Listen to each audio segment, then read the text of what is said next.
বিয়ের প্রথম প্রথম সিঁদুর পরা। আজকে বাড়ির সমস্ত কাজ তাড়াতাড়ি হয়ে গেছে আর আমি তাড়াতাড়ি করে চানটাও করে নিয়েছি। আর শাশুড়ি মা মনে হয় ভীষণ খুশি হয়েছে। না এবার তাড়াতাড়ি করে মোটা করে সিঁদুরটা পরে নি যাতে ওর মঙ্গল হয়। সিঁদুর পরা তো হয়ে গেল, এবার বড় করে মোটা করে একটা টিপ পরে নি যাতে আমাকে বাড়ির একদম নতুন বউ লাগে।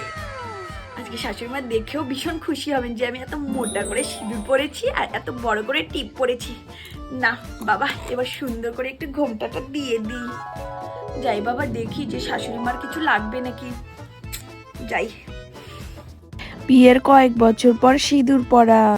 অল্প করে সিঁদুর পরি বাবা, অল্প করে সিঁদুর না পড়তে পড়তে এইদিকে আমার টাক পড়ে যাচ্ছে। আর ওদিকে ওই শাশুড়িটা শুরু করেছে মোটা করে সিঁদুর পরে, মোটা করে সিঁদুর পরে। স্বামীর মঙ্গল হবে মঙ্গল হবে। আরে মোটা করে পড়ি আর পাতলা করে পড়ি, স্বামী স্ত্রীর ভালোবাসা এটাই তো আসল। তা না সেই বুড়ি খালি এক গান ধর ভালো লাগে না। যা বলে বললুক, সারাদিন শুধু এক গান, একটাকে টিপ পরবো না বাবা। টিপ পড়তে পড়তে এদিকে আমার কপালটা একদম সাদাই হয়ে গেছে, এদিকে শরীরটা পুরো কালো, এদিকে কপালটা হয়ে গেছে একদম সাদা।